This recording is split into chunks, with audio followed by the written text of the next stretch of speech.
about you? Welcome to the Village Oak Tree for September 11th. I'm your host, Terrence O'Donnell, and thank you for joining me once again. Today, my guest is Danielle Orsino, an award-winning fantasy novel author of the World of Fae series. So let me bring her up and let her tell us a little bit about her work, a little bit about herself, and my particular question, just a little bit more about this cosplay stuff. So with that, let me bring up Miss Danielle Orsino. Welcome to the show. Hi, how are you? I'm doing good. So that's kind of where I want to lead off with is, tell us about what you do. I mean, we Uh, want to know about your books, but the other stuff too. well, I am an author. I'm an author of the Birth of the Fae series. It's been around for a couple years, but I am re-releasing it right now with a whole new set of edits and all the deleted scenes that I always wanted to add but wasn't allowed to. It is also going into audiobook as we speak. Two of the books, Locked Out of Heaven and Nine Eyes of Mercy, are currently available on audio. But aside from that, I am a martial artist. I've been on Team USA for the WKA. I competed in the World Championships a couple years ago and won the silver medal. And then I'm a dog mom to two lovely puppies, Carlos and Penelope. Big New York Giants fan. I bleed blue. Go Giants. Don't know what's going to happen this season, but keep hope alive on that set.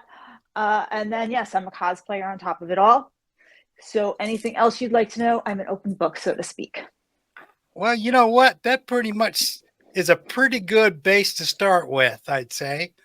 Um, I wrote a book last year, but I wouldn't exactly call it a fantasy. Given the way the United States is going these days, it might turn into a reality here in about 10 years. um, but that's a whole nother thing. So tell us some more about your books.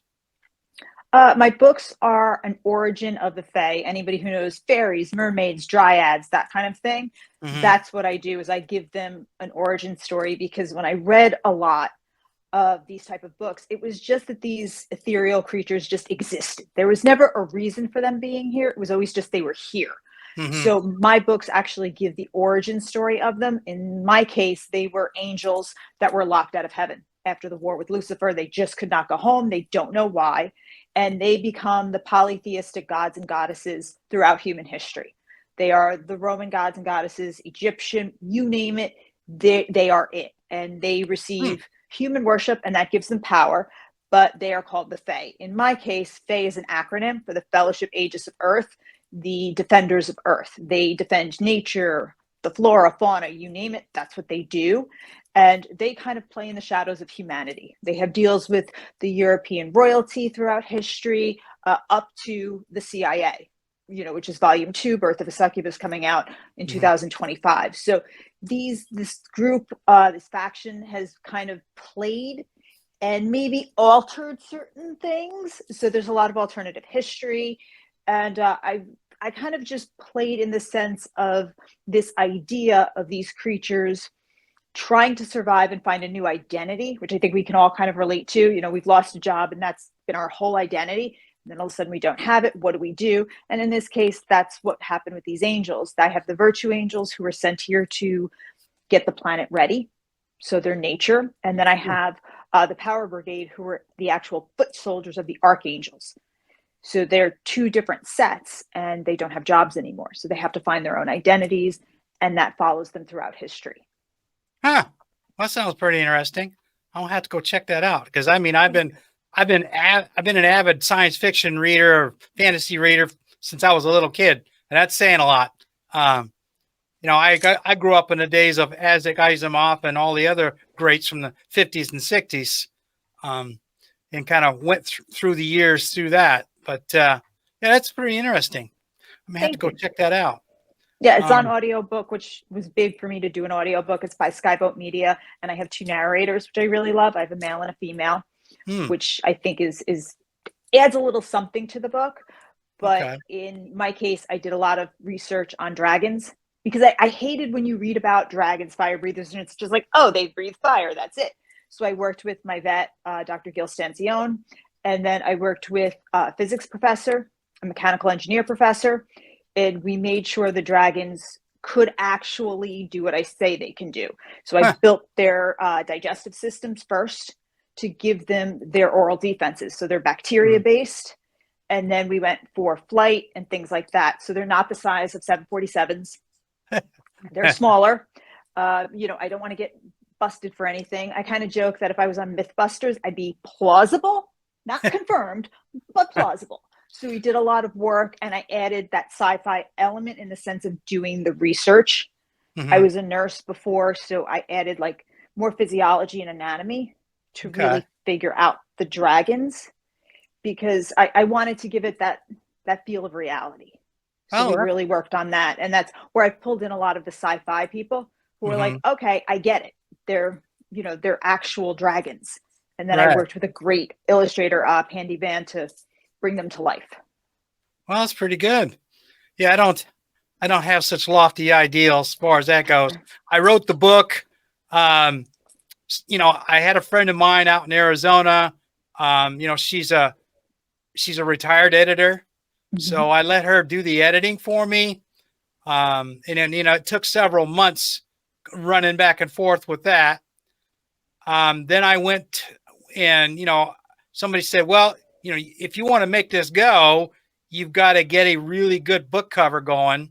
So I'm like, okay. So I got a hold of somebody at Reedsy, and she lives up in upstate New York. And we've worked well together the last few months, since last year. So that in itself is a going thing. I'm not a prolific writer as far as it goes. I wrote one book. I intend to write more, but it's like finding time to get it done. But you wrote one. That's Yeah, amazing. yeah. And then now I'm right in the middle of another book, which has nothing to do with the series I started last year, only because I have a friend in England who said, you should really write stories about your military history. I'm like, well, I'm not going to give out a lot of details about what I did in my career in the military, simply because some of that stuff is still classified. But the other part of it is that I'm not comfortable talking about myself that much. So then I got the idea of taking some of my stories and making them fictional ones based on some of the exploits that I did through the years. And that seems to be working pretty good. Now I just got to sit down and finish it. That sounds like a great idea. But yeah, now you got to finish it. But still, you have it on paper. You can't edit what's not on paper. So Right. now that you've got it going, you're one step ahead. Yeah. That's the idea, is once I get it finished the way I want it to, I'll see if I can find somebody that can edit it for me. So that's, it's one of the things I tell people. It's like, English was not my first language. So I struggled with English grammar all throughout primary school. And English is my first language, and I struggle. Don't worry about it. Yeah, but that's all right. I mean, it's all good. I have a friend of mine in Florida who keeps telling me the same thing you just said. Hey, don't worry about it. There's a lot of people out there worse than you. I'm like, well, in my book, I don't see that possible. That's why you pay an editor. Don't worry about it. As long as you get a good editor, you're fine. Right. Yeah, I think that's how that's going to go. Yeah, and then, that's another part of my grammar, if you want it, is I have a tendency to speak military speak. So a lot of my acronyms and terminologies don't sit well with the civilian world. And that's, I had somebody tell me that a couple of years ago. She said, when you write this stuff, you write it like a soldier. You can't do that because nobody's going to understand you. I'm like, okay. But it adds some realism. Well, yeah. So that was the thing. Finding that balance. Yes. That's always the part. When you write a story like that, you got to find the balance. So I kind of took some clues from writers who do write military type stuff. And I thought, I've read some of their books. So I kind of took some cues from them guys. Again, yeah, I'll get the draft out, and then we'll go from there. See how it works out. You're on the road. That's what you got to do. So tell me about this blasphemy list that you put in your thing. I'm curious. Yeah, I'm on 2 blasphemy lists. I haven't made a third yet, but here's hoping. Unfortunately, when I wrote the first edition of Locked Out of Heaven, it was put in Christian spirituality for some reason. Oh, It just got hit the wrong button on Amazon, and so I asked for it to be changed. They would not. They just oh, kept putting it back in there, and so people took the book the wrong way, oh, yeah. and they kept thinking it was going to be some spiritual journey. Obviously, it's not. So even when it did get moved and people started reading it for fantasy, they were still very offended by it because I was taking angels and making them fae.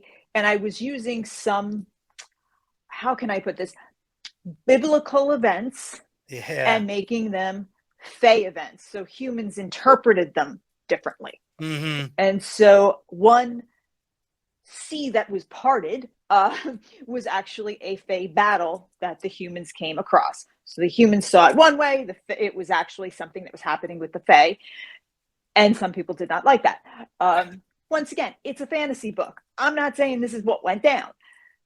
It did not matter. Right. So people felt it was blasphemous. And so this got me in some trouble with some Christian ethic groups I'll bet. and felt, I had gone too far.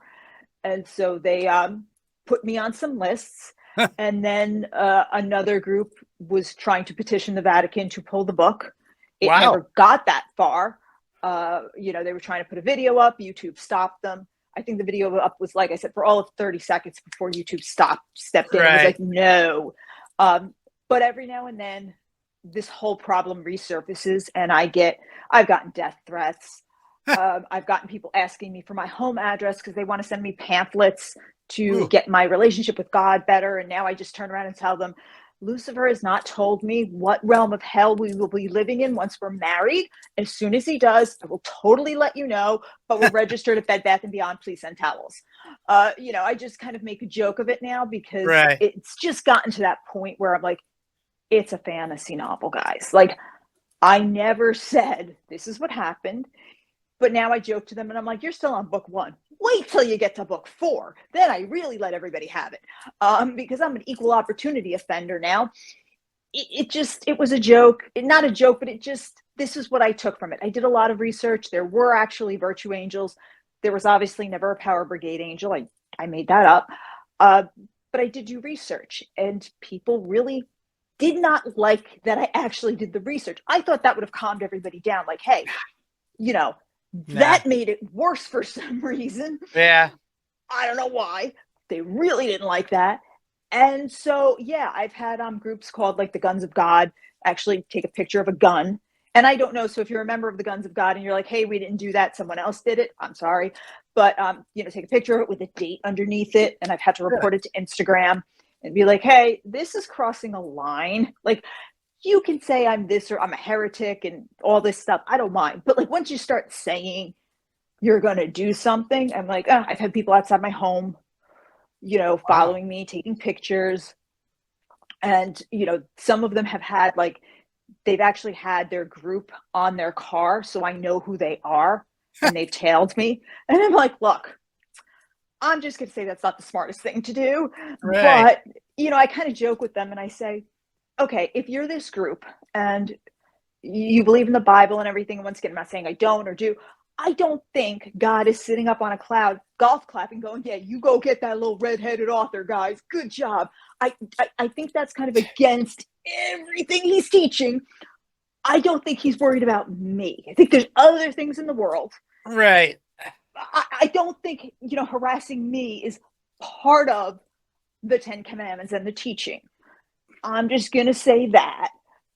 So I just, at this point, it just has to go in one ear out the other. Right. Because that's not what I wrote it for. It's Right. just a Well, fantasy book. the worst part is that now you got to look over your shoulder, and that's pretty sad. That does get you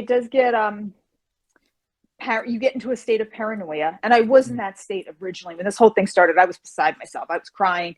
I was apologizing. Mm-hmm. And then it seemed like every little thing I said was wrong. So I just stopped apologizing because I couldn't make it better. Right. And I thought about pulling the book. I had done all that. Huh. But then I just backed up and I was like, I didn't do anything wrong because it didn't come from malicious intent. Right. It came from a good place in my heart. So I just backed off and I was like, I'm not going to apologize for my creativity. If you don't like it, don't read it. It's really that simple. If That's you're simple. picking up the book to read it just to find something wrong with it, you got to look at yourself. Yeah. And that's how I just looked at it. And I just stepped back. And now, I know another cycle will come back up. Like I always know when it's coming. I can kind of, and then I'm like, okay, here we go again. And then I wait it out. And I kind of laugh now because as I wrote the books, I named them, and I titled them. I never realized till I got to the last 3 that it's really the end of the Lord's Prayer.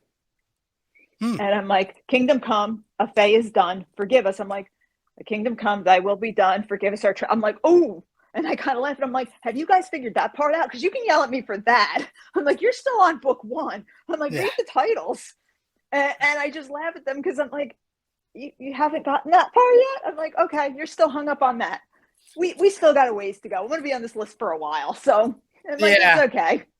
We're Yeah. good. I mean, that's the thing. I mean, I kind of concerned myself with the book I wrote because I'm not a Christian and I'm not, I don't hide that at all. But it's just the idea that when I wrote the book, my main character is a practicing Muslim and he hooks up with this Wiccan woman from upstate New York. And it turns into a bit of a romance throughout the book. And at the end, they get married, And yeah, it's a fantasy, it's fiction. But would the Christians get offended by that? Oh, well, I was more worried about the extreme Muslims than I was the Christians. They Yeah. might get a little upset about something like that.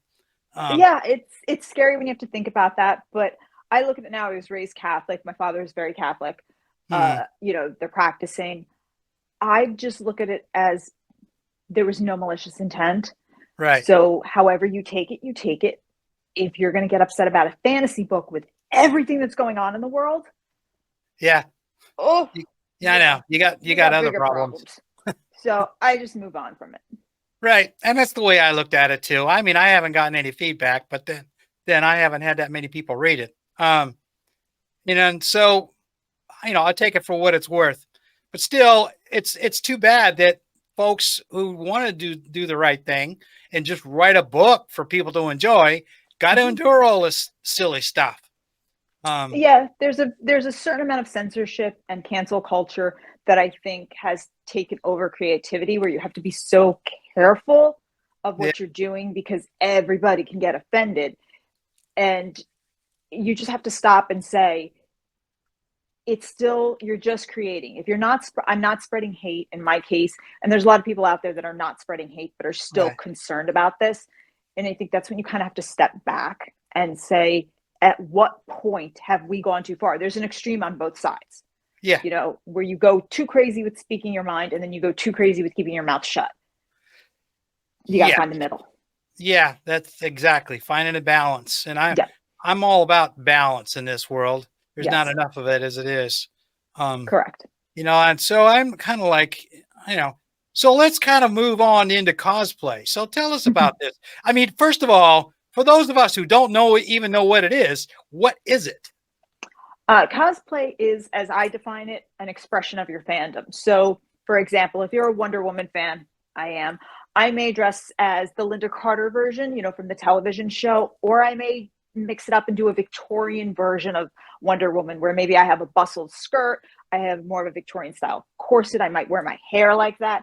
It's all how you express your fandom for a character or for a genre. And you do it your way. Whether you make it, a lot of us do make certain parts of it. We may not make the whole costume, but we usually do make certain parts, or you buy it. It's totally fine. It's just expressing your fandom love. And then you go to cons or you go to meetups, maybe you LARP, whatever it is. And you just kind of have your fun with it. And that's really what it is. It's freedom of expression in that genre. So that explains my son's kind of, I don't know fanaticism, I guess. It's not, I guess that's a bit of a strong word. I get to understand now, my son is in his mid 40s. So he grew up when Star Wars first came out. Right. And of course, me being career military, I was deployed a lot. So mom bought him all these Star Wars toys for him and his little brother, Hmm. and he never got past that in a lot of ways. Hmm. So, his house is full of Star Wars memorabilia and all kinds of things like that. So, where he lives, I visited him a couple of times, and he's out working in his garage. And the first time I asked him, I said, "What are you working on?" He says, "I'm making this Star Wars costume for a cosplay." I'm like, "What is that?" He tried to explain it to me, and I'm like, "Okay." And I kind of went right over my head. And then I noticed my granddaughter was getting into it, on her thing. She's Hmm. not into Star Wars, but still, they're both into this cosplay stuff. And I thought, okay, and I'll let it go. I mean, obviously, it's his hobby, and I'm not going to say anything one way or the other. Hmm. But then when you mentioned it, I thought, well, maybe it's not just him. So apparently, this is fairly This is big. popular. Oh, it's a huge community. You won't just see them at cons. Obviously, Comic Cons, Galaxy Con, it's a big thing. We're all Hmm. walking around. We've met celebrities in our outfits. We meet each other, but it is a community, and I think there's a lot that's very accepting. I know when I personally go to New York Comic Con, which was the first time I ever went cosplay to a big function. Hmm. The thing that struck me about New York Comic Con was the fact that it is so accepting. It doesn't matter who you are, if it's your first time cosplaying, your 50th time cosplaying, that community is so accepting. They go out of their way when they see somebody, and when it's their first time. You always know when it's the first time cosplayer coming out. Uh-huh. They're usually very shy. They're kind of walking around us. There's certain, like, they're looking around. You can tell the shoulders are up and they're kind of looking side to side. You can always tell when it's somebody's first time. And a lot of times you do have men or women, cross dressing in some Mhm. respect. I know, maybe that's not the right term, and I'm sorry, guys, but it's their first time going out, maybe in drag or something. And somebody always goes out of their way to say something nice to them. Hmm. And that's what I found so amazing. I remember there was this one gentleman who you knew it was his first time. You could totally tell. He was in a Wonder Woman outfit. You knew. And even the girl who was with him, we kept telling him, like, "You're doing great. This is awesome." Like, pepping him up. And I just kept seeing people going up to him, one after another, going, "Your hair looks awesome. Bracelets look great." Just saying one thing. And each Hmm. time so I'm kind of taking a breath and just getting like a little more confidence to walk. And I was like, you see, that's what you want. You just want a place of acceptance. Huh. And it doesn't matter body type. None of it matters. Right. Everybody's there just to have a good time and to express themselves freely. And that even goes for professionals. I always tell this story that when I was there one year, there was a guy dressed up as Plastic Man. And for those of you in the 70s, you probably remember early 80s Plastic Man. He wore a red leotard. He's got these white kind of goggles. And this guy looked just like him. I mean, Huh. and everybody was running up to take pictures. So I went to talk to him. He was an orthopedic surgeon. And Hmm. he said, "I save my days up. I come to Comic Con. I spend the whole time here." He's Hmm. like, "I get to act like an idiot." He's like, "And this is my stress relief." He's like, "I'm not on call, nothing." He's like, "Because you don't want somebody goofy coming in to cut you up." Hmm. He's like, "So this is what I do here." He's like, "I can do this here. I'm not an orthopedic surgeon here." He's like, "I'm Plastic Man. Hmm. So this is what I do." He's like, "I spend money and make the costume look better every year." He's like, and he knows all the he knows everything. Huh. And he's a superstar when he's there. Wow. That's his stress relief. And he's like, "I can't do this anywhere else." He's like, "If I go on vacation, somebody finds out I'm a doctor, it's like, oh, I got this ache here. Oh, my elbow." He's like, "Here, nobody asks me what I do." He's like, "You're the first person." He's like, "This is what I do." Huh. And I get it. So it kind of explains my son then a little bit. He's a teacher, uh, Yeah. and that's a stressful job. Mm-hmm. So I guess for him, it's also stress relief. Um, I know I forget exactly which Star Wars character he dresses up at. I just know that he was, putting this costume together out there in the garage, and just going to town. Uh, I mean, when he was growing up, I taught him how to do some small carpentry kind of things. Mm-hmm. And so he was using that kind of creativity, I guess, if you want to call it that, and putting this thing together. And I'm like, Okay, hey, that's what you want to do. Go for it. I'm glad you're There's a having lot of fun. creativity that goes into it. I know I make a lot of my own props. I've made my Harley mallet, my Wonder Woman shield, her sword. I like making the props. That's my thing. I Hmm. have a friend, Mark Handel, who does Doctor Doom. He's a phenomenal Doctor Doom. Huh. He puts so much work into it. His mask is. He could walk on the set tomorrow and tap Robert Downey Jr. on the shoulder and say, "I'm going to step in for you." And I think Marvel would go, "Yeah, sure." His costume is that good. Wow. I mean, it's like perfect. Huh. But that's his stress relief as well. That's what he Right. does on the side. I get it. And that's what a lot of these guys do. It's just a sense of stress relief. It's creativity. It's little things they've learned throughout the years. They want to try painting, whatever it is. So I think for a lot of people who cosplay, besides being stress relief, it's a creative outlet on something that they can't do every day. Some of them don't want to paint on an easel. Okay. But they like airbrushing. So this is something different they do, Hmm. sewing, whatever it is, molding, acrylics. And sometimes it's cool to just figure out a problem. It's problem Yeah. solving. Like you can't, a lot of this stuff, you have to make the mold or you have to find a way around. Nobody's walking around with an Iron Man suit. So you got to Right. go make it. You can't go Right. buy that. So they're like, okay, how do I do this? I could go get this, or I could, you got to figure it out. I did it when I made the armor for one of my covers. I used to be on the covers on the second edition of the books. I did the cover, so I had to make the costumes. Hmm. Well, one of my main characters, Jarvok, has shoulder paldrones, and they all have skulls. And I'm like, how do I make these half skulls that will fit? I got ice cube trays and poured resin into them. I found Hmm. silicone ice cube trays, poured the resin, shaved it off, did whatever, and I was able to make his skulls. For some people, it's a problem solving thing and they love it. Yeah. Well, that might explain a little bit why he does it too. Yeah. Um, I know it's interesting. It's interesting. So, you talked about your book covers, um, and there was a mention about you being on some of your book covers. So, tell us a little bit about that.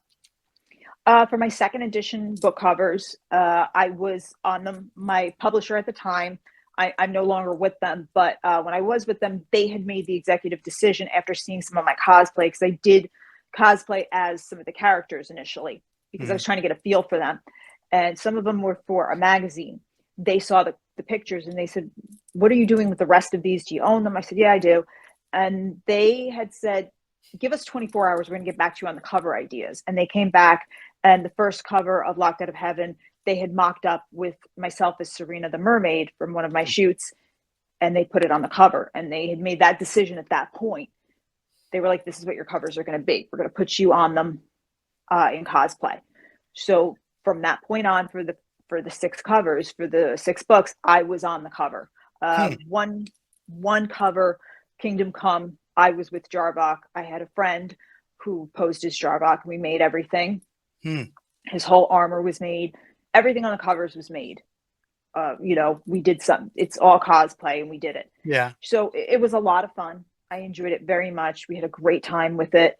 But for the third edition, I have a wonderful cover artist, Rux from Met This Art, who is doing my covers, and Hmm. they're typeset and these beautiful symbology kind of things, these symbolic designs, which I really love. But being on the covers was a lot of fun. It was nerve wracking Yeah. because you're being judged for the cover and what's Right. inside, and it's both Right. you. It's a little rough, but it was a lot of fun, and I enjoyed it. Huh. I mean, that's interesting. I know I went through quite a bit trying to try to get the right feeling for Mm-hmm. the book. I mean, you obviously, when you want to put a book cover to get people's attention, it also has to have something to do with what's between the covers, what people are going to be reading. So that's Mm-hmm. one of the things that I struggle with, was finding just the right kind of theme to put on the book cover, make it look attractive so people want to pick it up off the shelf, Mm-hmm. and kind of go from there. I mean, yeah, I can see how you might struggle with that a little bit, trying to get the right, try to get the right theme, I guess, for what the book is about. It was. I always had my view. The publisher obviously had their view. We didn't Hmm. always agree. The only one we agreed on who would go on the covers. We knew which characters would go on, but we always picked different pictures. I always picked a different image than they did, and we would kind of go back and forth Right. on it. I know I wanted on book 6, I wanted a very different image, and it was never quite, both of us were never quite happy. It was always like, oh, I want this, but they want that. Huh. So it was always a struggle in that sense, because as the author, you know what you want to convey. You have a very specific theme and an emotion in mind. As the publisher, they're like, but this is what's commercial. This is what'll catch their eye. And you think it's something different. There's always that back and forth. So all right. So let's talk about that a little bit. Mm-hmm. So it sounds like you had some struggles with publishers. Oh, yeah. All right. Tell us a little bit about that, because to be honest with you, when I was getting ready to, put this book out last year, mm-hmm. I researched going, trying to sell it to a publishing house versus publishing it myself. Mm-hmm. And I asked a couple of people, and these were professional people. Okay. Mm-hmm. And they basically told me, well, you can go either way, but these days, because of publishing houses being the way they are, if you really, really want this book to reflect what you want as an author, publish it yourself. And I'm like, 100%. Okay. Then I started doing some more homework and found out that, there are some issues. There's upsides and downsides no matter which way you go. But self-publishing seems to be, if you can do it right, seems to be the way to go these days, simply because publishing houses are so fickle. So tell us about your struggles. I've been through 2 publishers, traditional. Okay. I did get an offer from the big 3 in between them. My first offer was from one of the big 3. But nowadays you do not get a series offer. Nobody offers you a series. Even if you have a series, it does not matter. They get the first right of refusal. There's no advance anymore. Yeah. That's gone. That's been gone for a long time. The only marketing you get is within the first 30 days. And if you don't do well after that, your marketing's gone. It's up to you. It's still up to you even in the first 30 days. They have say in everything. I did not take the first offer. I also had to wait a year because it was under a metaphysical imprint and there was a lot to it. I did not take it. During that time, I was also applying to physician assistant school. I was getting in. And if the book had come out during the 2 years, I would have broken the employment contract. And I would have been fined $20,000 and kicked out of school. So I didn't go for it. I wound up not going to PA school subsequently anyway. The first publisher was a friend of mine who had a nonfiction imprint. They wanted to do the first fiction imprint, whatever. I took the deal, and it did not end well. Never go into business with a friend. I learned that money changes everything. We learned that the hard way. They also didn't know what to do with a fiction book. They were nonfiction. They just didn't know what to do. So during that time, I was doing a podcast. Another publisher found me. They were running the podcast. They were like, we heard about your book. We heard it's great. Why don't you come with us?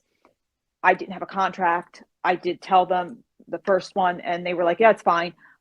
I jumped in. The problem is when you've queried and when you've done all this, it's kind of like a wallflower. You'll dance with anybody at that point. You've asked enough. Everybody said, no, you'll go with anybody. I went with this one under all of these guises of, we're so transparent. We're going to help you with everything. We're going to market you. All of it was BS. So after being with them for 2.5 years and not getting royalty statements until a year in, and then there was problems with the royalty statements and no marketing, things started taking a turn. I kept asking, and it just wasn't sitting right with me. I'd been on the Tamron Hall show. They did nothing with that. They then changed my covers a month after it. After the Tamron Hall show was like about, hey, she's on her covers. Oh, she did this. They changed it.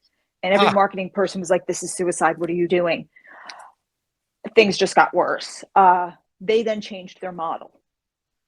And they gave me a choice. You can stay or you can go. The whole time I was there, this publishing company kept saying, you guys are celebrities. You have to start acting like one. What? So I sat back and I went, what would a celebrity do? Celebrity would hand this over to lawyers. So I went to my lawyer. I handed them everything. I said, should I stay or should I go? You review it. I don't want to make this decision because I'll make it. I won't make it right. I'll Hmm. make it too much with my heart or too emotional. So they came back to me and they went, get the hell out. And I went, okay. So I told them, I'm going to leave. I'm going to take the deal and leave. And from there, it devolved into something I didn't expect.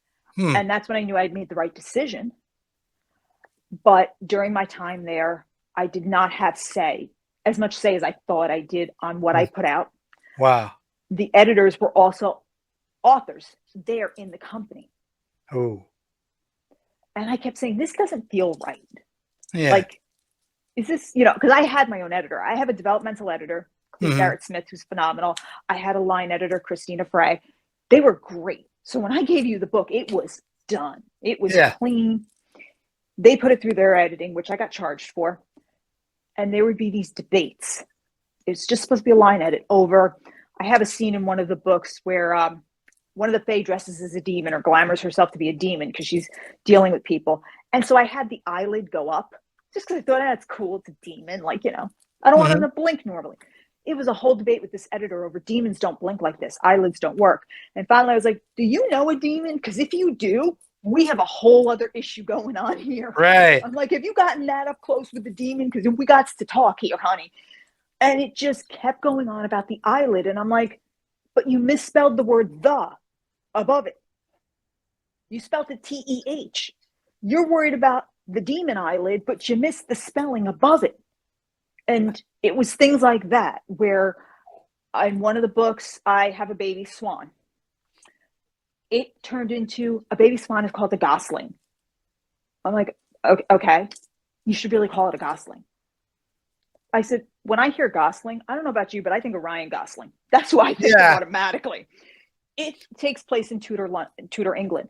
I don't want to take you out of it.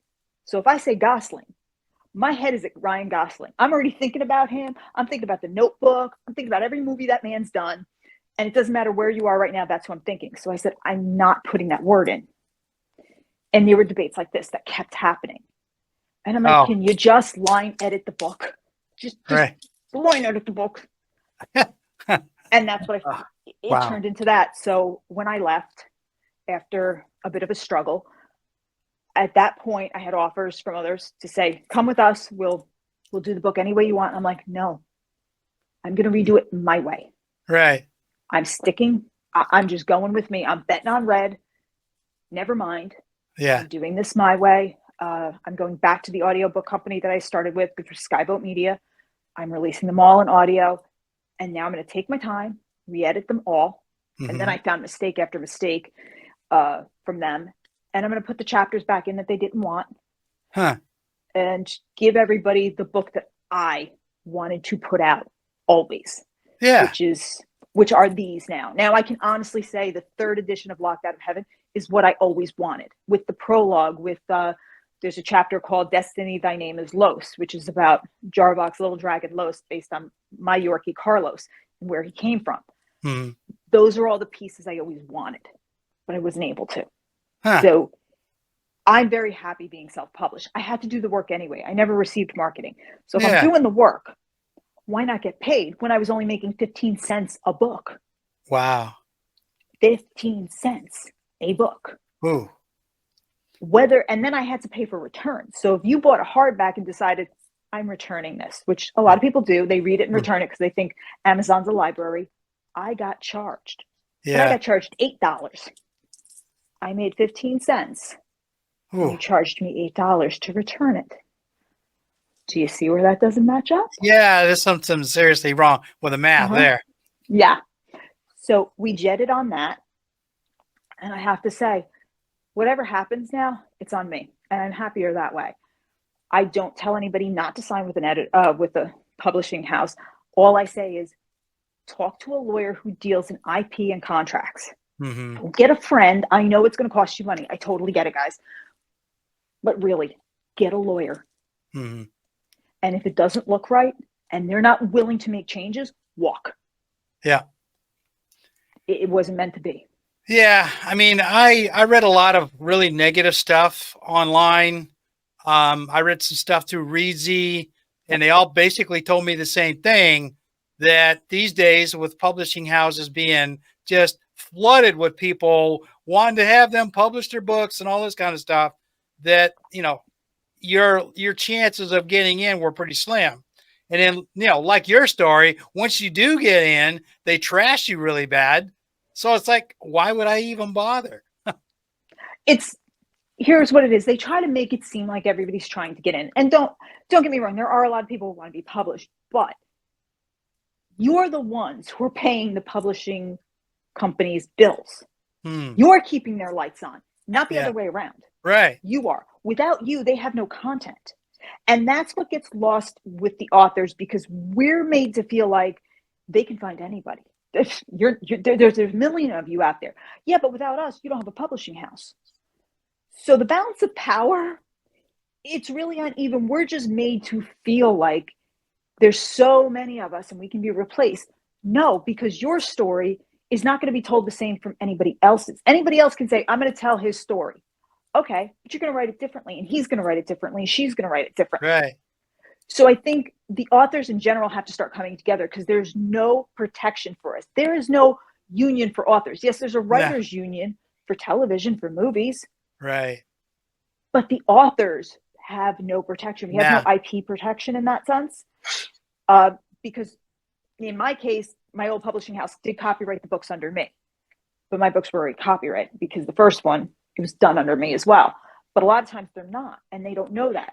If you come out with a movie while you're with one of the big three, well, they get a percentage of that. You get a little one. Right. There's all these different things. So I think self-publishing has become bigger. And so the big publishing houses are making you feel like, as the author, there's so many of you. But they know they're feeling the squeeze from self-publishing. And, a lot of people reference 50 Shades of Grey. Was it a well-written book? No. But she's laughing all the way to the bank, and she was self-published. So you could say what you want, but she's laughing. We're not. Yeah. So I think there's a lot going on in the publishing world that still has to be looked at. And if you're going to query with them, write in, or you want to get in, just remember, even if they reject you, half the times they haven't read it. Yeah. They're going strictly by the letter, which is so ridiculous, because you could have a great book and they're going by trends, or they have a slappy going, here, read this. But they've got 50 other stacks and they're just like, I don't like the synopsis, and they move it on. That's nothing about your writing. That says nothing about you. Go self-publish it. You're going to put the work in anyway. Get the money. Yeah. That's kind of what I figured out. And I'm not going to change tunes. I'm not chasing that dog at all. Nope. It does what it does. I mean, I'm working through Reezy these days. Reezy is great. They have a pretty good program going. Yes. And I'm going to stick with them. So, that's all good. I found my typesetter that way, and she's amazing. I found my editor that way. I think they're all great. And I think it's a really good resource. The only thing you have to do as a self-published author is know you're going to do your own marketing. Right. You have to go in knowing that's what you're going to do. Yep. You're going to do it nowadays anyway with any publishing house. You're going to do it. You have to pick a social media platform. You don't have to know all of them. Just know one. Just get with one, and understand you're going to put the work in. That's it. If you know that, it's fine. Don't expect to become the next Game of Thrones. Don't want to be anybody else but yourself. Nah. That's it. And be willing to take criticism from the editors. Get a good editor. That's the thing. Get a good editor. Yeah. And understand how Amazon works, how KU works. Figure that out. Right. What broad distribution on ebook means. Those are the things you have to know. And from there, you'll make it work. Yeah. I mean, I haven't sold a lot, and I sold a handful, and I advertise wherever I can, as far as it goes. I even set up a bookstore on my website, so that, if you didn't want to have to deal with the online stuff from Amazon or Barnes and Noble, you just send me a note. I'll send you a book. You pay for it right through my website. There's a lot of resources like that for it. Like, a friend of mine runs a pop-up bookshop. She goes to Galaxy Cons and takes authors with her. And all the profits go back to the authors. But if you don't want to go, you just send your books. They'll sell it. And that brings you to a whole other audience that you may not have thought would ever get you. And that's all they do is they just bring indie authors.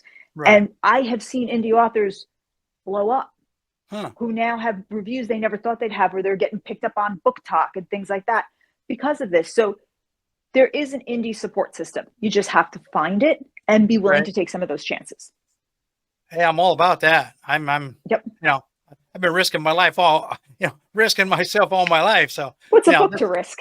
What's a book? That's nothing. Yeah, it's nothing. I did 5 tours in the Middle East.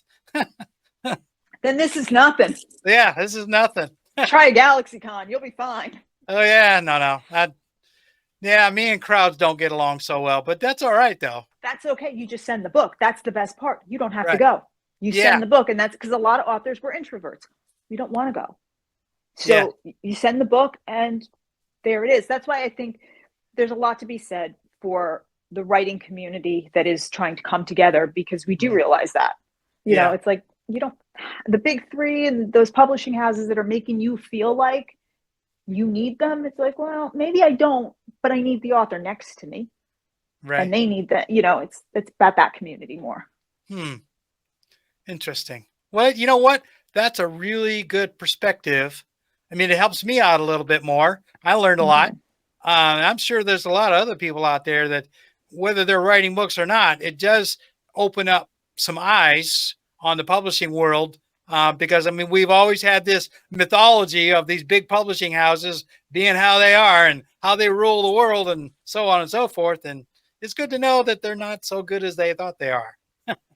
We've all had that mythology, trust me. I did. But yeah, there's other things, but we'll all make it. It's okay. Yeah, we will. We'll find our readers. Right. So, just for the sake of argument, though, you mentioned a couple of things that I haven't heard of. Okay. And you've got my email address. So I'm going to ask you to do me a favor. Sure. This stuff with pop-up books and these other little things that I didn't know anything about. If you want to shoot me an email with some of that stuff, and I'll do my own reaching out. It's just knowing who they are. I can handle the rest. I'll send you their Instagram handle. Chelsea Rice is another author. She writes the Realm series. Her and I came up with the idea together and been running it for 2 years at GalaxyCon. And Brandon Hoy is another fabulous author. Heidi Nickerson. These are all authors that have come together and been selling books there. Wow. And sometimes they come in person, sometimes they don't. Cy Harold. They're great authors. They're from all the fantasy to A.K. Ramirez is a murder thriller. Right. I've heard of him. And she does phenomenal. She does like a Karen Slaughter kind of thing. But we have all of these artists coming together and helping each other. And I think that's the biggest thing, like with that in this instance, is that none of them know each other until they come. And then they were like, oh, and they've all read each other's books. So it's really, really cool. And I can send you them. They're on Instagram at the Pop-Up Bookshop. I mean, I've got an Instagram account. Yeah, it's with 2 P's and an E, but they're all over. They're on the GalaxyCon circuit. They travel from, I think the next one's in Columbus, Ohio. Yeah, because they were just in San Jose. And they go on the whole circuit. And that's what they do. And they just bring these indie authors to a new audience. And when we discussed doing it, it was because we were both at the same publishing house at one point, and we were at an event with our books, and we realized we make $1 a book, even though we were working the booth. Yeah. And I'm like, I'm here working this booth, and I set it up, and I'm like, I'm making $1, and I have to compete with 80 other authors. Right. So we decided, we were like, we're going to bring a certain amount, and you guys take the profits from it. Go ahead. You sell your book, but we all have to help each other out. So everybody gets a synopsis of each other's books. You can't stand in front of your own book. You have to work. So it's a whole system, and it's been working. I know Brandon, who writes the Teague Wars series, he sells out at every event. He's got 2 books, sells out at every single event. It's this dystopian. It's really cool. And if you met Brandon, we met him, I think, at Kentucky, in Louisville. Yeah, at an event in Louisville. And at that day, he was like, yeah, I sold a couple. Brandon's got his pitch down perfect now. Sells out, no problem. He's just like, yeah, I got it. It's great. And he sells everybody's books. So it's things like that. And that's where the community really builds. And that's one of the things they all say is they're here for the community. Right. Well, that's interesting because these days that's more important than pretty much anything else. Um, Yes. well, that's good. So let's wrap this up just a little Mhm. bit. So, is there anything else you want to tell anybody about what you're doing? Anything you got coming up? I know you mentioned you're going to be doing some work on your books to give them another like an audiobook edition. So, give us some details. Okay, so the audiobooks are all being binge recorded. So you'll be able to get them one right after another. Hmm. Kingdom Come is being recorded as we speak, which is the fourth book. But right now, Locked Out of Heaven is finished. My version of Locked Out of Heaven is Yeah. done. That's available on Audible and wherever you get audiobooks, that's available. Thine Eyes of Mercy, which is book 2, that takes place in Tudor, England, Tudor, London. That's available right now, done again by Skyboat Media. From the Ashes, which is book 3, and the novella Fire, Ice, Acid, and Heart, which is kind of like the 3.5 in the series, that half book. Hmm. That's available together, and that comes out September 24th. So just in a little under 2 weeks Yeah. from the 11th, about that. I'll give it 12 days. It will be available. And then Kingdom Come comes out October 15th. And then A Fae is Done and Forgive Us will be out subsequently after that, with Hmm. Danius and Jaden will be attached to Forgive Us, which is the last novella in volume 1. So they're all coming out probably before the end of the year. They'll be out. Okay. And then volume 2, I'm working on right now. In between all of this, the paperbacks will all come out as well. They're being Okay. typeset and done. So I'm Right. really excited about everything that's coming out with Birth of the Fae. I have an oracle card series that coincides with the books because we have an oracle card reading that happens in the books. So those will be let out at the same time, around that. We're doing Hmm. that right now. And then I actually have a sports entertainment show, Philly Station AM, WWDB 860 AM radio on Thursdays, called Liberty Bell Smack. Thursdays at 6 p.m. with Mark Mancini and Marianne Costello. We just talk football and entertainment. And then I have my own author show. So if you enjoyed hearing about these stories, you'll be able to catch me on WWDBM 860 Tuesdays starting October 15th at 5:30 p.m. called Once Upon an Author. And that's the stories behind the story behind the author. So I'm going to give you all of this stuff that has happened and why I wrote Locked Out of Heaven Hmm. and what went into it, the characters inspired by real life people, Hmm. the pitfalls. And what I like to tell everybody is that because I'm starting over again, you're Hmm. going to climb the mountain with me. It's not giving you the view from the top like a J.K. Rowling or George R. R. Yeah. Martin, where you're like, I've made it. Isn't this great? Oh my God, let me tell you about how I struggled. You'll be right alongside climbing the mountain. If I backslide, we're all backsliding together. If I Hmm. succeed, you're going to succeed with me. And I'm going to give you the truth of what's going on. I'm not going to Okay. hide anything. It's going to be transparent. Well, I will show royalty statements, all of it. right. A lot of people like that stuff these days. I felt that there was a need for it after I watched a bunch of A&E biographies on authors. Hmm. And I watched them, and they were all, like I said, talking from their mansion. And they're like, Wow. I always knew I was going to make it. I'm like, really? After you signed the $75 million check, you knew you were going to make it? Mm-hmm, mm-hmm. I'd like to know more about that, because right now, I don't know. I can honestly say I'm not sure. But the Hmm. things they left out, I found most interesting, like George R. R. Martin wrote for the X-Files. He always had his contacts. He also turned down 3 movie options for Game of Thrones. Hmm. So that's great that you knew, but you had the connections the whole time. So of Yeah. course you knew. You were turning down offers. J.K. Rowling, oh, well, it just came to me. No, you studied the Greek classics, honey, in university. All your monsters are hydras and minotaurs. They're all Greek monsters. Yeah. Things didn't just come to you. There's little things. Oh, it just became a hit overnight. No, you struggled for a couple years, and then your publisher sent thousands of books out to American libraries for free. Hmm. There's these little things that Hollywood leaves out. Right. So I just felt like I'm starting from the bottom again. Let's just show you what's going on. Let's pull the veil on things. Exactly. Let's show you the underbelly. Let you see what's happening and why I got to this point. Like I said, show you the royalty statements from previous publishers that show 15 cents. Yeah. Here's your return. So people really kind of understand it. And it's not a pity, poor me. It's more of, oh, this is what happens. There's Yeah. no $10,000 Nope. advance. There's no, here's your marketing budget. No, there's Nope. none of that. This Nope. is it. This is, I had an editor tell me volume 2, Birth of the Succubus. One editor told me to burn it and start all over again. It was horrible. It was the worst thing they'd ever read. It was horrible. Burn it. She couldn't believe I even wrote it. This whole thing.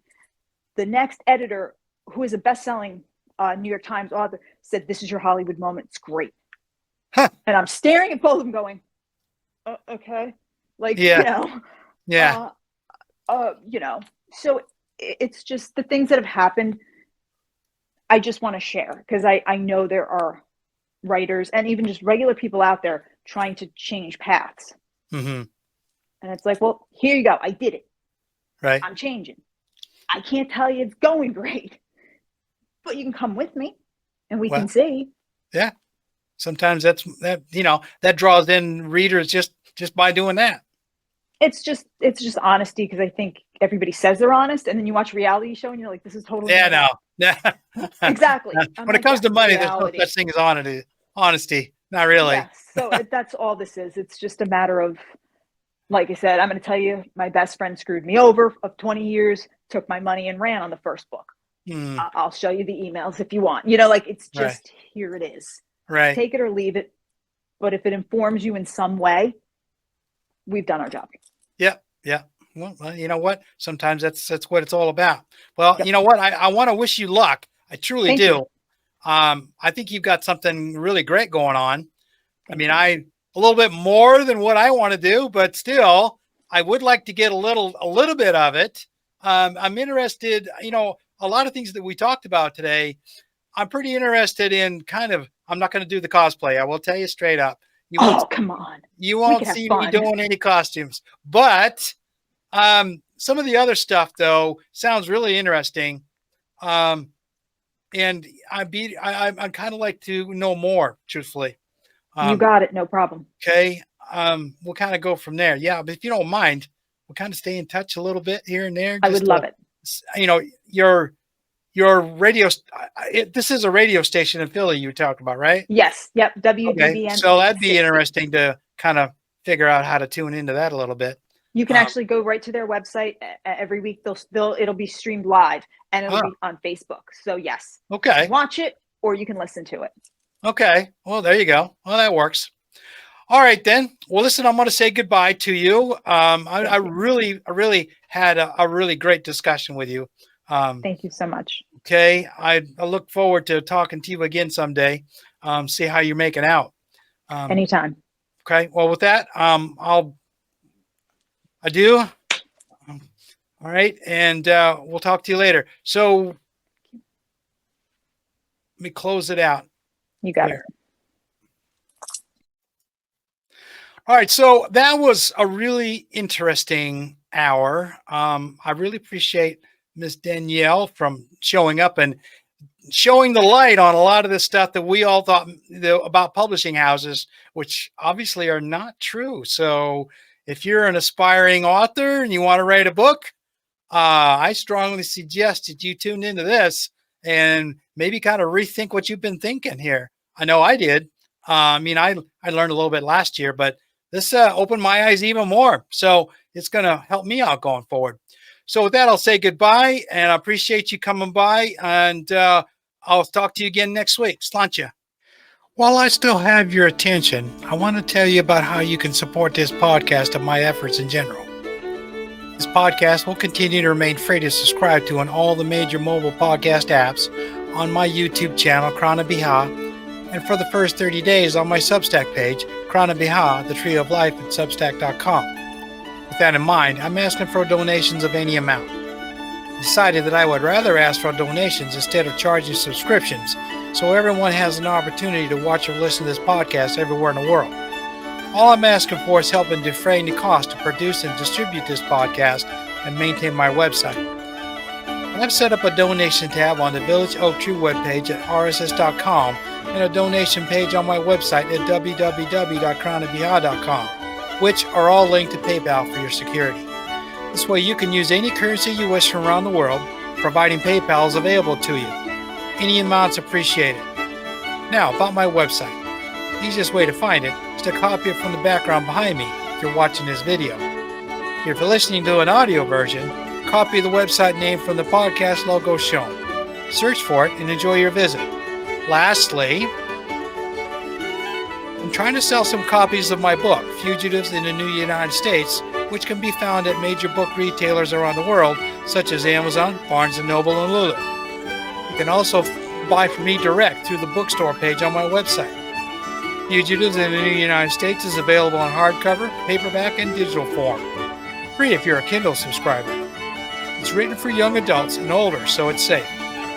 If this were a movie, it'd be rated PG. Look for Fugitives in the New United States at your favorite book retailer and enjoy it. If I sell enough, I'll find the time to write the second book in this series. So I want to thank you for your support, even if it's just a like and a subscribe on my social media accounts. Thank you for listening to the show today. I hope you enjoyed it and you'll return again for another episode of the Village Oak Tree. Please like, subscribe, and reply on the YouTube videos or the audio podcast where that's available. This helps with spreading the word about what I'm trying to do, like so many others, which is to shout about all the bad things our governments are doing to us all over the world. If enough of us decide that we don't want to take it anymore, we can force the governments to do right by us as we elected them to do. As I say goodbye this week, I wish to leave you with this Irish blessing as you go about your day. May your hand always be stretched out in friendship and never in want. Slán go fóill.